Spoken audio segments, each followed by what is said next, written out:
الحمد لله نحمده ونستعينه ونستغفره ونؤمن به ونتوكل عليه ونعوذ بالله من شرور أنفسنا ومن سيئات أعمالنا من يهده الله فلا مضل له ومن يضلله فلا هادي له ونشهد أن لا إله إلا الله وحده لا شريك له ونشهد أن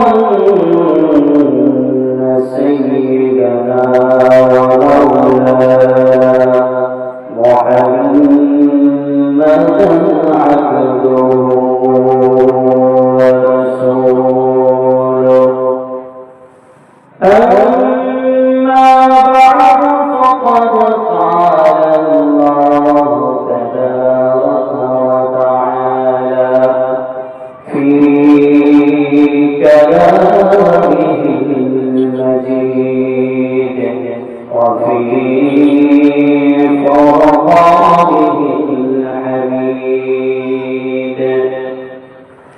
أعوذ بالله من الشيطان الرجيم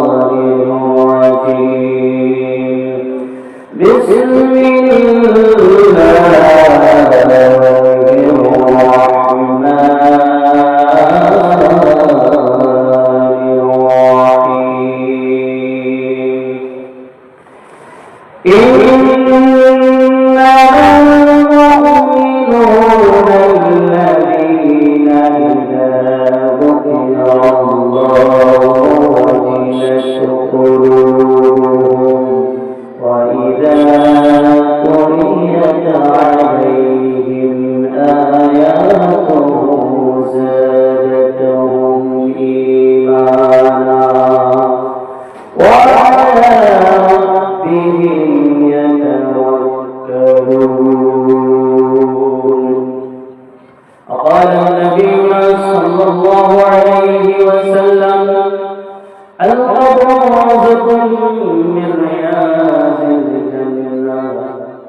সেই মহান মনিবের দরবারে আমরা আমাদের গভীর স্থল থেকে শুকরিয়া আদায় করি। আলহামদুলিল্লাহ।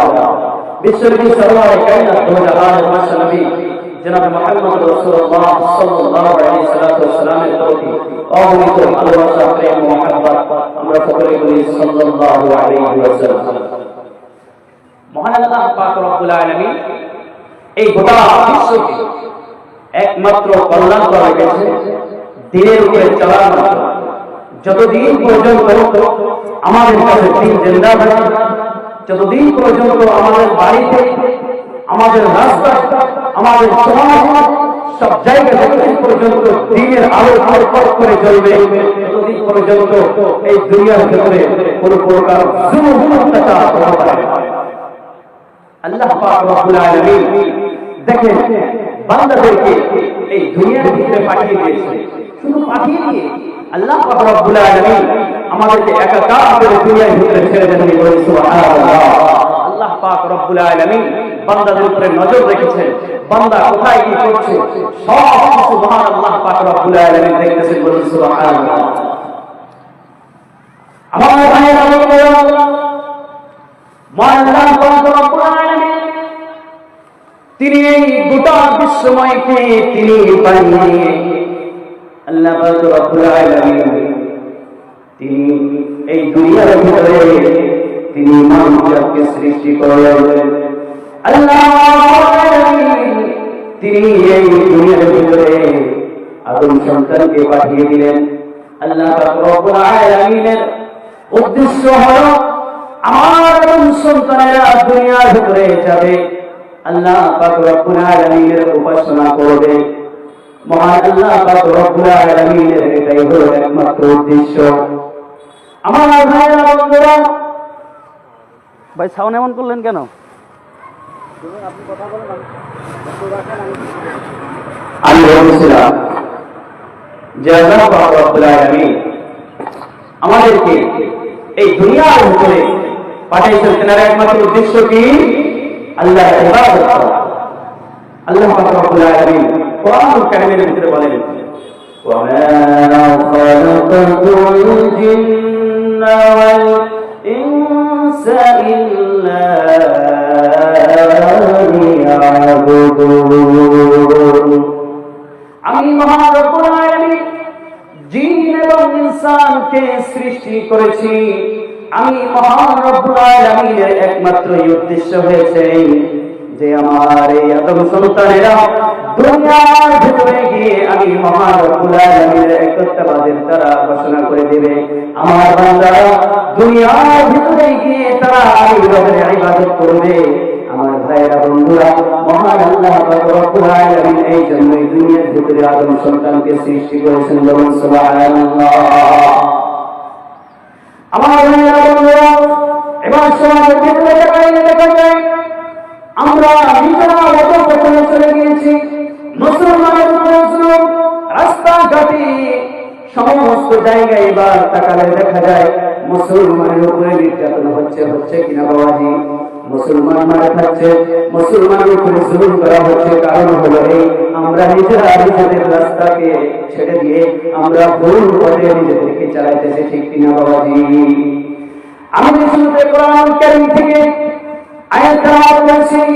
মহান আল্লাহ পাক রব্বুল আলামিন সেই আয়াতে কারিমার ভিতরে স্পষ্ট করে জানিয়ে দিয়েছেন, ইন্নামাল মুমিনুনা আল্লাযীনা ইযা যুকিরাল্লাহু ওয়াজিলাত কুলুবুহুম ওয়া ইযা তুলিয়াত আলাইহিম আয়াতুহু যাদাতুহুম ঈমানা।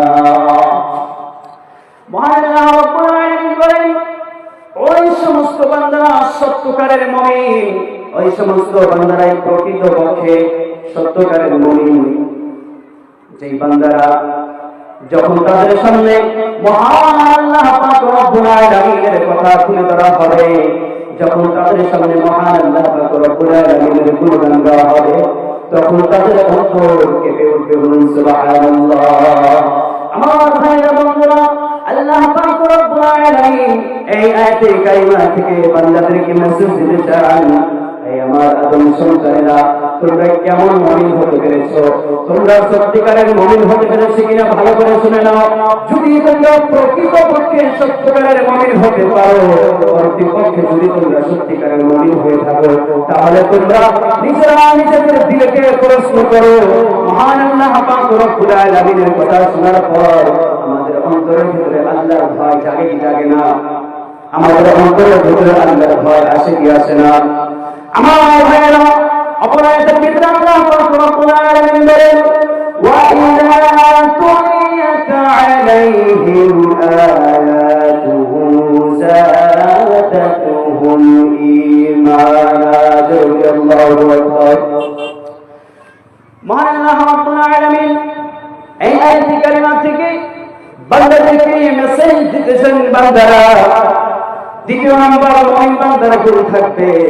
মুমিন বান্দারা যখন মহান আল্লাহ পাক রব্বুল আলামিনের কালামুল্লাহ তেলাওয়াত শুনবে, যখন মহান রব্বুল আলামিনের কালামুল্লাহ শরীফ যখন মুমিন বান্দার সামনে তেলাওয়াত করা হবে, তখন মুমিন বান্দার ঈমানের ভিতরে আলো বৃদ্ধি হয়ে যাবে। বলুন সুবহানাল্লাহ। তাদের ঈমানের ভিতরে প্রত্যক্ষ চলে আসবে, তাদের ঈমান আরো মজবুত হয়ে যাবে। আল্লাহ পাক রব্বুল আলামিন এই আয়াতগুলোর ভিতরে মুমিন বান্দার কয়েকটি আল্লাহ পাক রব্বুল আলামিন গুণ রেখেছেন। মুমিন বান্দার কেমন হওয়া উচিত, মুমিন বান্দার কেমন হওয়া প্রয়োজন, আমরা নিজেরা নিজেদেরকে মুমিন বলে দাবি করি, কিন্তু আজকে আমাদের দিকে তাকাইলে দেখা যায় এক কিঞ্চিত পরিমাণ মুমিন বান্দার গুণ আমাদের ভিতরে নেই। ঠিক কিনা বাবাজি? আজকে দেখেন ধর্মীয় জগৎ শুরু হয়ে গিয়েছে, রাস্তাঘাটে তাকাইলে দেখা যায় অনেক বাবাজিরা রাস্তাঘাটে ঘোরাফেরা করতেছেন। আপনাদের এই অঞ্চলের ভিতরে আপনারা জলসা দিয়ে যদি আপনারা রাস্তাঘাটে ঘোরাফেরা করেন, তাহলে আপনাদের তো বেকার হয়ে যাবে, আপনাদের ফায়দার কোনো রাস্তায় দেখছি না। আপনারা জলসা দিয়েছেন নিজেরা কষ্ট করে, আপনারা কিছু করার এবং হাদিস থেকে শ্রবণ করবেন, তবে তো আপনাদের ফায়দা হবে। আমি সবাইকে বলি, আপনারা জলসাতে চলে আসেন। আমি বলতেছিলাম যে আল্লাহ পাক রব্বুল আলামিন মুমিন বান্দার কয়েকটি গুণাবলী রেখেছেন, তার ভিতরে দুইটি বলে দিলাম। এক নম্বর হলো, বাবাজিরা ভালো করে শুনে রাখুন, যখন মুমিন বান্দার সামনে মহান রব্বুল আলামিনের কথা বর্ণনা করা হবে, মহান আল্লাহ পাক রব্বুল আলামিনের কথা যখন মুমিন বান্দার কাছে ঘোষণা করা হবে, তখন মুমিন বান্দার অন্তর কেঁপে উঠবে। ঠিক কিনা বাবাজি? দ্বিতীয় নম্বর, আল্লাহ পাক রব্বুল আলামিন বলেছেন, যখন মুমিন বান্দার সামনে মহান আল্লাহ পাক রব্বুল আলামিনের কালামুল্লাহ শরীফ থেকে যখন তেলাওয়াত করা হবে, তখন মুমিন বান্দা ঈমানের ভিতরে আরো মজবুত হয়ে যাবে, ঈমান আরো বৃদ্ধি পাবে। সুবহানাল্লাহ। আমার ভাইয়েরা, বন্ধুরা, মহান আল্লাহ পাক রব্বুল আলামিন বলেন, মুমিন বান্দার একটি গুণ থাকবে, ওয়া আলা রাব্বিহিম ইয়াতাওয়াক্কালুন। মুমিন বান্দা সর্বাবস্থায় মুমিন বান্দা একমাত্র মহান আল্লাহ পাক রব্বুল আলামিনের প্রতি ভরসা রাখে। যদি কোনো মুসিবত চলে আসে আমাদের কাছে, যদি আমাদের কোনো মুসিবত চলে আসে, মুমিন বান্দা মহান আল্লাহ পাক রব্বুল আলামিনের প্রতি তাওয়াক্কুল করবে। যদি আমাদের সুখ আসে, তবু আল্লাহর প্রতি ভরসা। যদি আমার প্রতি দুঃখ আসে, সর্ব অবস্থায় মুমিন বান্দার গুণ থাকবে, আল্লাহর প্রতি তাওয়াক্কুল করবে।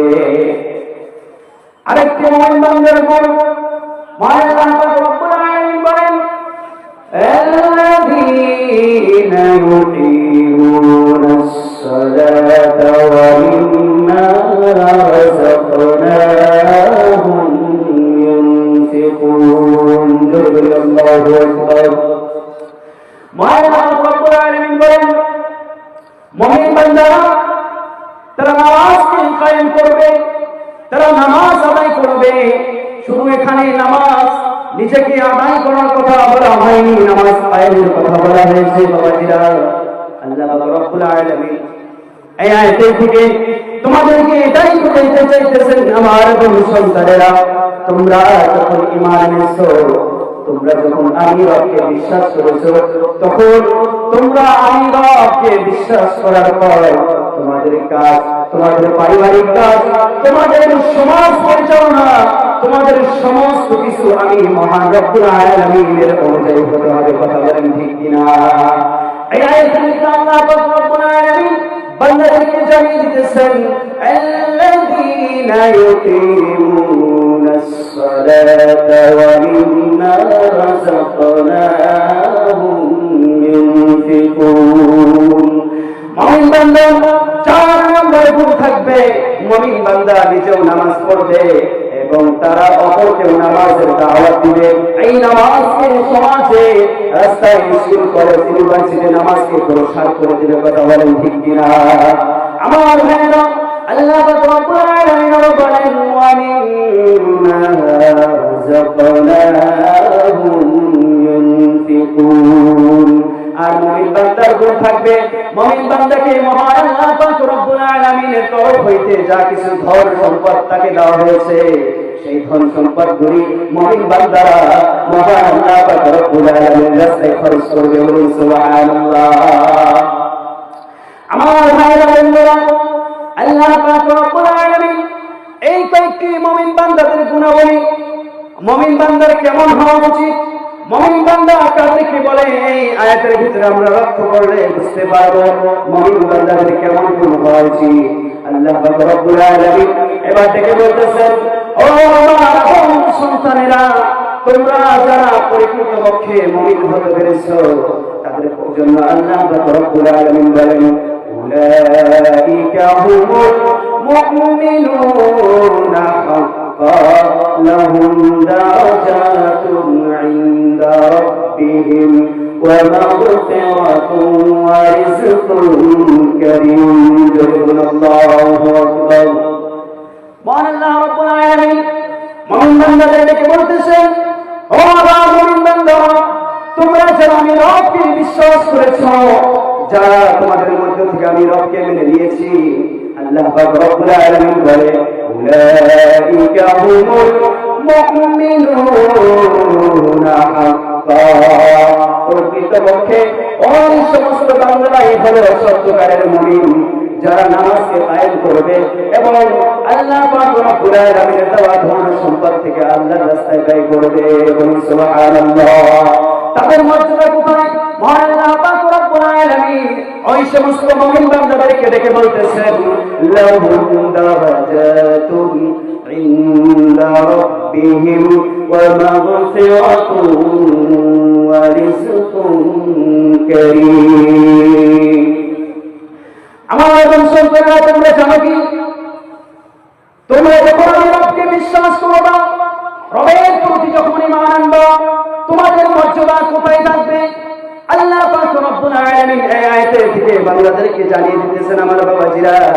আল্লাহ পাক রব্বুল আলামিন বলেন যারা আমি রবকে ঈমান এনেছে আমি রবের প্রতি বিশ্বাস এনেছে রবকে একত্ববাদী বলে স্বীকার করে নিয়েছে তাদের মর্যাদা আমি মহান রব্বুল আলামিনের কাছে অতি বেশি বলুন সুবহানাল্লাহ তাদের মর্যাদা আমি মহান রব্বুল আলামিনের কাছে অনেক উঁচু আর আমি এই মুমিন বান্দাদেরকে আমি maaf করে দেই বলুন সুবহানাল্লাহ আমার ভাইরা বন্ধুরা এই আয়াত থেকে এবার একটি প্রশ্ন দেখতে পাই মহান আল্লাহ পাক রব্বুল আলামিন সুতরাং কি মুমিন বান্দাদেরকে maaf করবেন কোন বেঈমানকে maaf করবেন না আল্লাহ পাক রব্বুল আলামিন এই আয়াতে কারিমার দ্বারা তিনি বুঝাইতে চাইতেছেন ও আমার ইমানদার ভাইরা তোমাদের মধ্য থেকে যদি কেউ ঈমান আনার পর যদি শয়তানের ধোঁকায় পড়ে যদি কেউ একটি গুনার কাজের জন্য নিয়ত করে কাজটি করে নাই আল্লাহ পাক রব্বুল আলামিন সঙ্গে সঙ্গে ফেরেশতাকে ডেকে বলে ও ফেরেশতা মণ্ডলী জেনে রাখো শুনে রাখো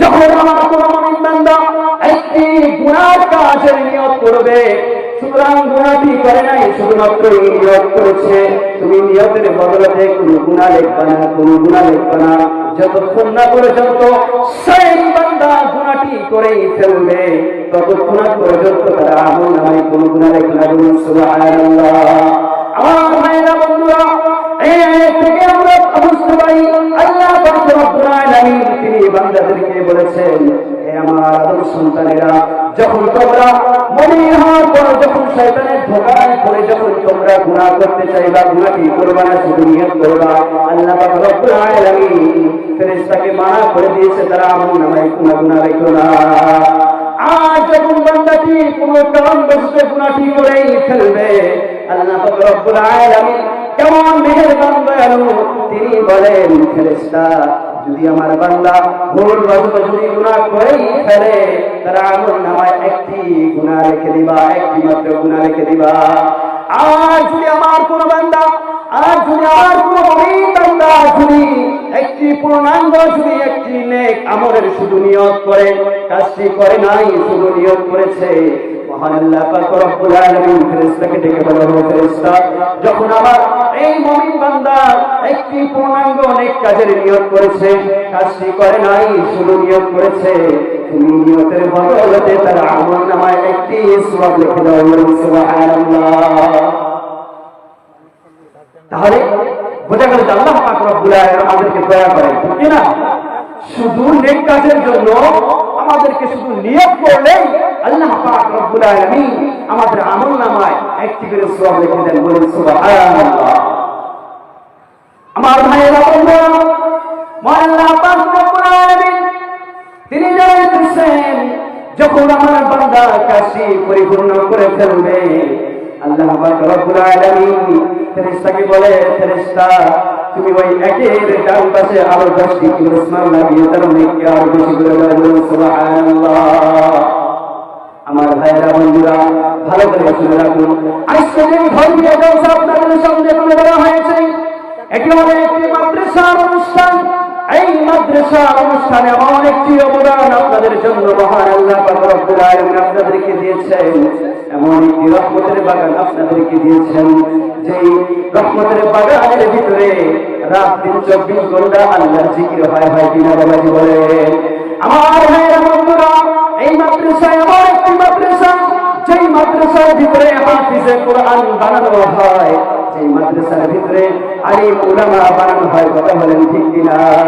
আমার ভাইয়েরা, বন্ধুরা, আমি আপনাদেরকে বলতে চাইব যে এমন একটি আল্লাহ পাক রব্বুল আলামিনের কাছ থেকে আপনাদেরকে নিয়ামত দেওয়া হয়েছে মাদ্রাসা। আমরা যখন এই নিয়ামতকে কদর করব, এই নিয়ামতকে যখন আমরা কদর করব, আল্লাহ পাক রব্বুল আলামিন আরো আমাদের নিয়ামতকে বাড়িয়ে দিবেন। বলুন সুবহানাল্লাহ। আল্লাহ রাব্বুল আলামিন বলেন, لئن شكرتم لأزيدنكم ولئن كفرتم إن عذابي لشديد। যখন আমার বান্দাকে যখন কোনো নিয়ামত দেওয়া হবে, আর যখন আমার বান্দা আমার নিয়ামত ভক্ষণ করে আমি মাবুদের শুকরিয়া আদায় করবে, আমি মহান রব্বুল আলামিন তার নিয়ামতকে আরো বাড়িয়ে দেই। বলুন সুবহানাল্লাহ। আর যখন আমার কোনো বান্দা আমি মাওলার নিয়ামত পাওয়া সত্ত্বেও, আমি মাওলার নিয়ামত ভক্ষণ করার পরেও যখন বান্দা আমি মাওলার শুকরিয়া আদায় করবে না, আমি মহান রব্বুল আলামিন তার নিয়ামতকে ছিনিয়ে নেই। নাউযুবিল্লাহ।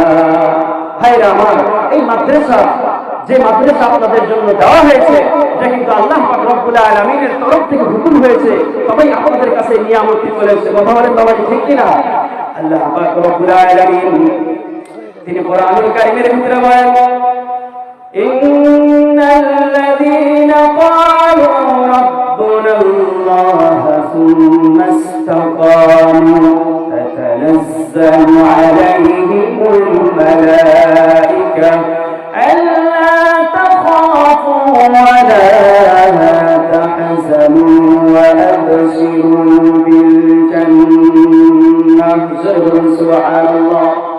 মহান আল্লাহ রাব্বুল আলামিন এই আয়াতে কারিমা থেকে স্পষ্ট বান্দাদেরকে জানাইতেছেন, যখন আমার কোন বান্দা আমি মহান রব্বুল আলামিনকে রব হিসাবে মেনে নেবে, আমি আল্লাহর প্রতি যখন বিশ্বাস আনবো, যখন আমি দুনিয়া থেকে বিদায় নিয়ে চলে যাব, যখন আমি দুনিয়া থেকে ওই বান্দাটি যখন দুনিয়া থেকে বিদায় নিয়ে পরকালে চলে যাবে, মহান আল্লাহ পাক রব্বুল আলামিন ফেরেশতাদেরকে বলে দেয়, হে ফেরেশতা, তুমি এই বান্দার কানের ভিতরে জান্নাতের সুসংবাদ দিয়ে দাও।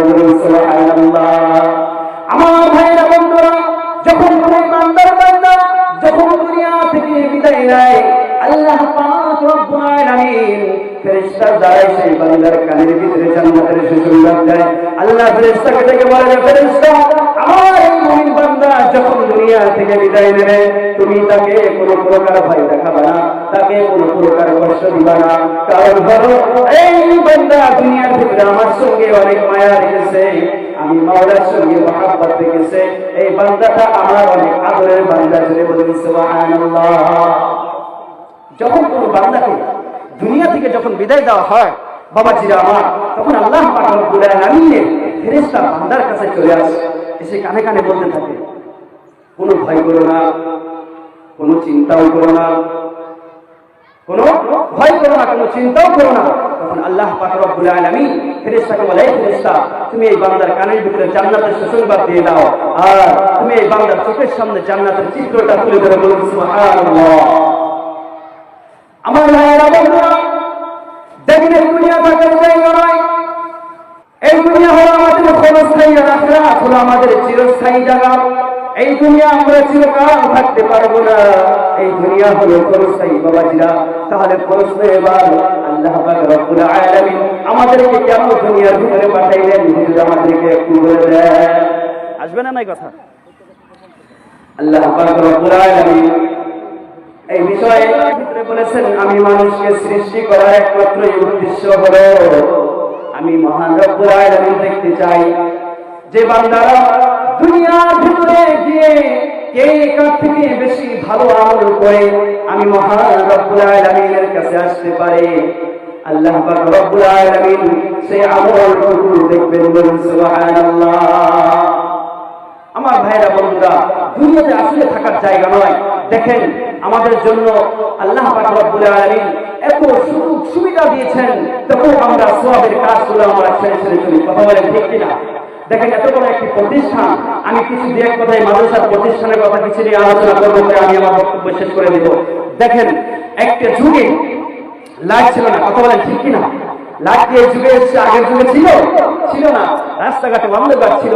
আমাদের আকাবিরদের দিকে তাকাইলে, আমাদের আকাবিরদের কিতাব বই পড়লে দেখা যায় আকাবিররা কত কষ্ট করে ইলমে দ্বীন হাসিল করেছেন, আকাবিররা কত কষ্ট করে তেনারা ইলমে দ্বীনকে হাসিল করেছেন, কোরআনের হাফিজ হয়েছেন, তেনারা মুহাদ্দিস হয়েছেন, মুফাসসির হয়েছেন, তেনারা অনেক কষ্ট করে এগুলো হাসিল করেছেন বাবাজিরা। তারপরে আজ এই দিন আমাদের পর্যন্ত ধীরে ধীরে আমাদের পর্যন্ত আলো ছড়িয়ে এসেছে, বলুন সুবহানাল্লাহ। আমি একটি আপনাদের সামনে ঘটনা তুলে ধরি। আমার ভাইয়েরা বন্ধুরা, সেই যুগে যেই যুগে কোনো বাতি ছিল না, এরকম কোনো লাইট ছিল না, কোনো কারেন্ট ছিল না বাবাজিরা, সেই যুগের ভিতরে তেনারা ইলম হাসিল করতেন। যখন রাত হয়ে যেত, গভীর রাত হয়ে যেত বাবাজিরা, অন্তরের দিল দিয়ে অন্তরের কান দিয়ে কথাগুলো শুনবেন বাবাজিরা। সেই যুগে যখন লাইট ছিল না, আপনাদের মতো এই সব ছোট ছোট বাচ্চারা যেগুলা এখানে কোরআন হিফজ করে, এই সমস্ত বাচ্চারা সেই যুগের ভিতরে তারা কিভাবে কোরআন হিফজ করতো, কোরআনে কারীমের হিফজ করতো বাবাজিরা। যখন কোনো বাতি ছিল না, অন্ধকার বিচ্ছিন্নতাময় হয়ে গিয়েছে, অন্ধকার গভীর রাত, কোনো আলো নাই, কোনো প্রহর নাই, সেই রাতের ভিতরে বাচ্চাটা রাস্তার ভিতরে দাঁড়িয়ে দাঁড়িয়ে সেই রাতের আল্লাহ রব্বুল আলামিনের দেওয়া সেই চাঁদের প্রহরে সেখানে দাঁড়িয়ে দাঁড়িয়ে কোরআনুল কারীমের তেলাওয়াত করেছে, বলুন সুবহানাল্লাহ। আমার ভাইয়েরা বন্ধুরা, এমন একটি সময় গিয়েছে এই হাফিজ বাচ্চারা, এই হাফিজে কোরআনরা, তেনারা এমন করে কষ্ট করে করে তেনারা হিফজ করেছেন, কষ্ট করে করে তেনারা হাফিজ হয়েছেন। আজ তেনাদের কষ্টের বদৌলতে আজ আপনাদের সমাজের ভিতরে এই সব মাদ্রাসা দেখতে পেরেছেন বাবাজিরা।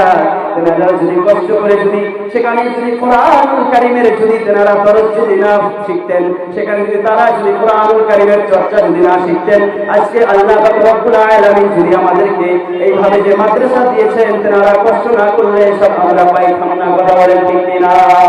আমার ভাইরা বন্ধুরা, হঠাৎ করে দেখবেন না কোনো বাচ্চাটা সন্তান হয়ে গিয়েছে বা কোরআনুল কারীমের তেলাওয়াত করবে, কোনো প্রহর নাই, বাচ্চাটা এবার রাস্তার ভিতরে হাওমাও করে কোরআনুল কারীমটা হাতে নিয়ে চিৎকার করতেছে বাবাজিরা।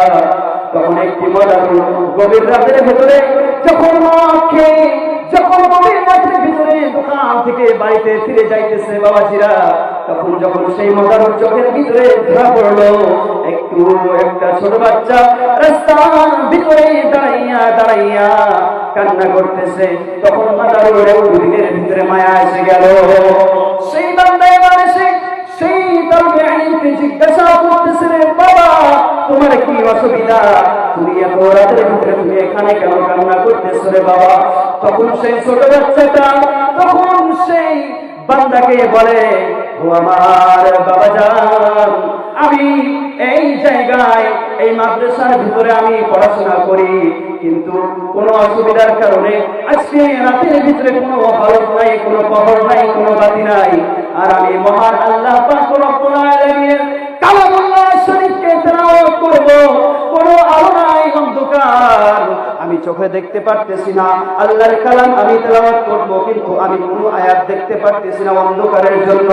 আমার বাবা, এই জন্য আমি আমার চোখ দিয়ে পানি বেয়ে বেয়ে পড়তেছে, এই জন্য আমি কান্না করতেছি। বাবাজিরা, যখন এই কথা সেই তালেবে আইন যখন বলল, তখন সেই বান্দার দিনের ভিতরে একটু মায়া চলে আসলো। চিৎকার দিয়ে বলুন সুবহানাল্লাহ। আমার ভাইরা বন্ধুরা, যখন সেই তালেবে আইন যখন এই কথা বলল, বলার সাথে সাথে সেই মদারু ব্যক্তিটা, যেই বান্দাটা আমার খেল, আল্লাহ পাক রব্বুল আলামিনের তরফ থেকে তার প্রতি রহমত এসে গিয়েছে।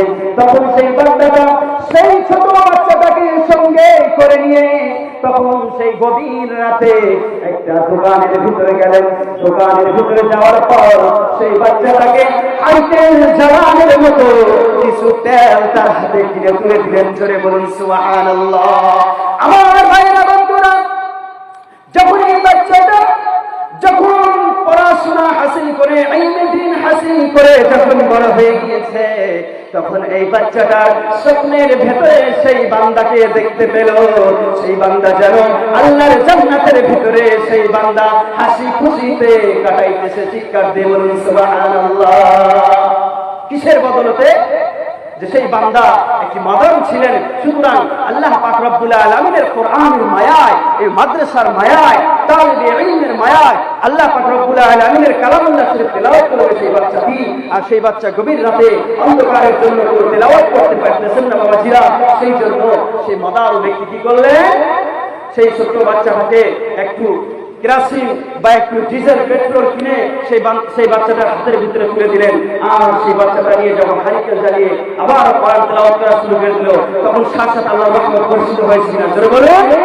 অবশ্যই সেখানে আল্লাহর রহমত বর্ষিত হয়েছে। আর সেই বাচ্চা সেখান থেকে যা ইলমে দ্বীন হাসিল করেছে, প্রত্যেকটা হরফে হরফে সেই বান্দার কবরের ভিতরে একটি করে নেকি আল্লাহ পাক রব্বুল আলামিন সাদকায়ে জারিয়া হিসেবে দিয়ে দিয়েছেন। বলুন সুবহানাল্লাহ।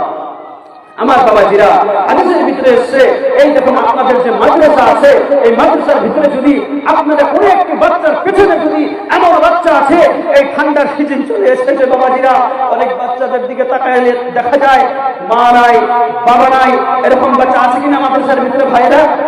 এরকম এতিম বাচ্চারাও আছে। আজকে এই ঠান্ডার সিজনের ভেতরে বাচ্চারা গভীর রাত চলে যায়, ঠান্ডার ভিতরে গায়ে দেওয়ার মতো একটি কম্বল নেই, সকালে ফজর নামাজ পড়ার জন্য উঠবে পায়ে দেওয়ার মতো একটি মোজা নেই। এরকম কষ্ট করে করে বাচ্চারা ইলমে দ্বীন হাসিল করতেছে। আপনাদের এলাকার মাদ্রাসা আজকে যদি আপনারা এই বাচ্চার পিছনে যদি দাঁড়াইতে পারেন, আল্লাহর কসম করে বলি, আল্লাহর কসম করে বলি, কঠিন হাসিলের ময়দানে আপনার জন্ম দেওয়া সন্তান আপনার সামনে পরিচয় দিতেও পারে, না দিতেও পারে। আপনার জন্ম দেওয়া সন্তান কঠিন হাসিলের ময়দানে আপনার সাথে দেখা হতেও পারে, না হতেও পারে। কিন্তু আল্লাহর নবীর মাদ্রাসা, এখানে যদি আপনি কোরআন, আল্লাহর কোরআনকে শিক্ষা দেওয়ার জন্য যদি আপনি যদি সহযোগিতা করেন, আপনার সহযোগিতায় যদি কোন একটি বাচ্চা যদি আল্লাহর কালাম যদি সেখানে থাকে, আর সেই বাচ্চাটি কঠিন হাসিলের ময়দানে আপনাকে ফেলে কোনো দিন জান্নাতে যাবে না। বলুন সুবহানাল্লাহ। ভাইরা আমার, আপনাদের কাছে অনুরোধ রাখবো, দুনিয়া থেকে বিদায় নেওয়ার আগে আমরা এই আখিরাতের সঞ্চয় করে যাবো ইনশাআল্লাহ। করবো ইনশাআল্লাহ।